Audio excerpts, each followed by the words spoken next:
Winston Churchill once said that history is written by the victors. And this is a commonplace and quote that has been practiced by not only politicians, but by you and me and our mothers and fathers throughout the years. And I think that is a quote that is popularly repeated and heard by many, but not considered as much as it should be. I say this because in May of 2017, the Robert E. Lee statue was removed from Louisiana.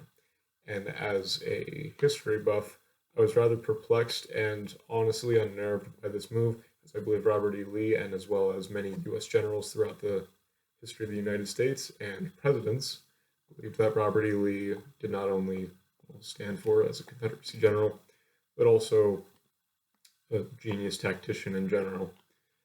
However, I understand why most people agree with this move, as many, including African Americans whose ancestors were enslaved, believe that Confederate monuments should all be taken down because they stand for slavery, racism, and oppression of a not so bright part of our nation's history. As of December of 2019, according to Washington Post, 139, roughly 10% of all Confederate monuments in the United States, have been removed. I myself believe that we should move towards a compromise in not only conserving these monuments, but also conveying to the public that while the Confederacy as a whole can be associated with slavery, it nonetheless holds importance to preserve these monuments today. I'm going to map out this argument by not only talking about the history of the Civil War and the Confederacy and some of its figures, but also tie it to relevance to today. First and foremost, while many people associate Abraham Lincoln as the foremost abolitionist of slavery in the 1800s, he can be credited with saying in his speech in his letter to Horace Greeley, "If I could end the war without freeing any slave, I would do it." Furthermore, Ulysses S. Grant, the general credited with finally ending the Confederacy in the Civil War, did not actually release his slaves until December of 1865, the day that the 13th Amendment was finally ratified and African Americans could no longer be held as slaves. I say this because not only them, but also George Washington and Thomas Jefferson and many Union plantation holders in the North held slaves, as they also fought for the abolition of slavery. So I believe that neither side was particularly innocent when it came to the fight for slavery. Both were equally as guilty, and while I do not advocate these actions at all, they were atrocious and a byproduct of a, again, not so great part of our history.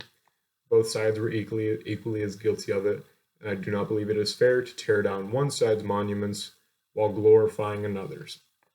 Furthermore, historian Joseph Platnar says, roughly 1 in 20 of the general southern population actually owns slaves. That is roughly 5% if you do the math. Furthermore, 1 in 10 of the Army of Northern Virginia, one of the earliest volunteer corps armies of the Confederacy, 1 in 10, actually owned slaves. So I do not believe it is fair to lump in every Confederacy supporter with an avid radical supporter of slavery, as I believe any movement is going to have that upper percentile extreme view when it comes to what they believe in. Furthermore, regarding the importance of today, I'm going to throw more numbers at you. So, roughly 620,000 casualties have been recorded so far in the Civil War, that is according to battlefields.org.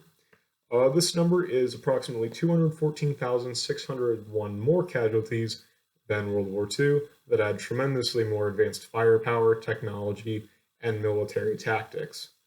I say this because the Civil War was not about slavery. It should not be remembered as a heroic movement for states' rights on behalf of the South, or a heroic movement on behalf of the North for trying to end slavery. I believe it should be remembered because of how many Americans we lost. Not blacks, not whites, not people of yellow or red complexion. Americans died. And I believe that is the most important message that should be commemorated. And I believe that removing these statues because some people get offended by their associations is a method of cherry picking from history that I don't think should be advocated. So to conclude, we're going to move to an alternative solution that appeases both ends, not only those who believe they stand for slavery, but also those whose ancestors fought in the war and believe they would like to preserve their pride. I'm proposing nonprofit indoor facilities to move those statues from the public eye where everyone can see them and everyone can easily be upset by them to an indoor museum or facility so that children and adults of all ages can view them at their own leisure, while also learning both sides of the Civil War and what happened and how these events can be avoided so we don't repeat this in the past. After all, that's why we're actually learning history, not just to get gold stars by getting A's on our tests. Furthermore, a surprising amount of adults and children alike need to be educated on history more. According to the Intercollegiate Studies Institute, only 18% of 8th graders in our country were proficient in U.S. history. Only 50% of adults could name 3 branches of government. This goes beyond Confederate movements, slavery, and where you stood on it. This is America, a nation we take pride in. I believe if you take pride in it, you should be more well-informed, and your children deserve to be more well-informed.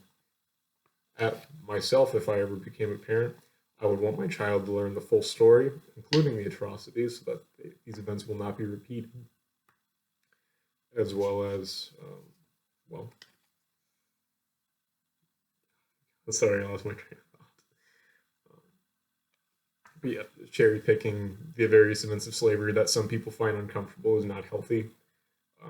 You never watch a documentary and they only take out the adult parts, the violent parts, the scary parts that people don't want to hear about. Because I think people need to hear both aspects of it so that we don't repeat these actions in the past.